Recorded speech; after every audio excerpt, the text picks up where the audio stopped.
আপনাদের ভালোবাসায় আসলাম এক অসহায় মেয়ের কাছে। আমরা শুনবো তার জীবন কাহিনী। আসসালামু আলাইকুম। আসসালাম। হ্যাঁ আপু, কেমন আছো তুমি? আপনাদের ভালো আছে? ভালো আছো না? তোমার ফ্যামিলিতে কে কে আছে আরেকবার বলো তো। আমার ফ্যামিলিতে বাবা আছে, মা আছে, বোন আছে।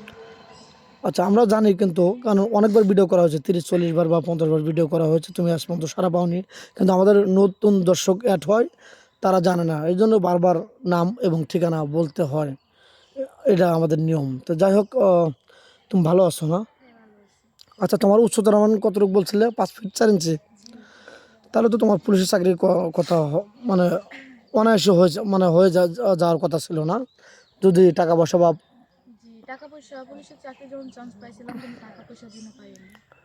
বুঝতে পারছি। তাহলে তো খুবই কষ্টর ব্যাপার। তো যাই হোক, কোনো প্রবাসী ভাই তার দুটো বাচ্চা আছে, ওই দুটো বাচ্চার জন্য তোমাকে বিয়ে করতে চায়, তাদেরকে কি আগলে রাখতে পারবে? ইনশাল্লাহ, কেন পারবো না? তার বাচ্চাই তো আমার বাচ্চাদের মতো আগলে রাখবো। আচ্ছা, তোমার জীবনে এমন ঘটনা হয় না যে তুমি বাজারে গেছো, মার্কেটে গেছো, কোনো বিয়ের অনুষ্ঠানে গেছো, তোমাকে হ্যাঁ, কোনো বাজে প্রস্তাব বা প্রেমের প্রস্তাব বাজে দিল? বাজে প্রস্তাব, প্রেমের প্রস্তাব এগুলা নিয়ে যেতে হয়েছে, এগুলো করবেই। তাই বলে কি সবাই সারা থেকে দৌড় দিব নাকি? বুঝলাম নাই, গরিব।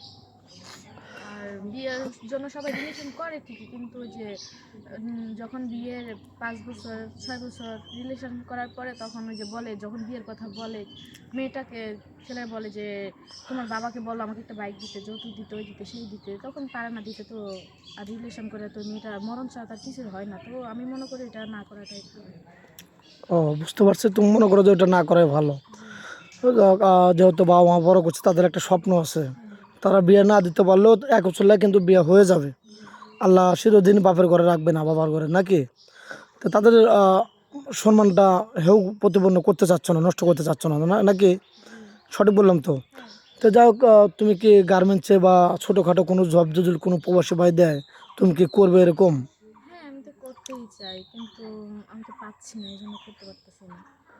আচ্ছা, মুসলমানের একটা ছেলে 4টা বিয়ে করতে পারে, যদি 2টা 3টা সে বিয়ে করছে, অ্যাক্সিডেন্ট হয়ে গেছে, ওরকম মেয়ের সাথে কি তুমি বিয়ে বসবে?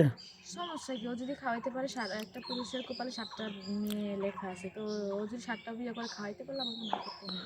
মানে তোমাকে 7টা না, সরি, 4টা পর্যন্ত বিয়ে করার রাইট আছে কোরআনে, 7টা পর্যন্ত নেই। তো যাই হোক, হয়তো ভুল বলছো, এটা নাথিং। এখন যদি কোনো প্রবাসী ভাই বিয়ে শাদী করে তোমাকে বাংলাদেশে রেখে যান, তাহলে তাদের ফ্যামিলিকে তুমি আগলা ধরে রাখতে পারবে কিনা? শ্বশুর শাশুড়ির সাথে খারাপ রিয়াক্ট করবে কিনা? ইনশাল্লাহ ভালো আচরণ করবো, খারাপ রিয়েট করবো না। খারাপ খারাপ আচরণ করবে না তো?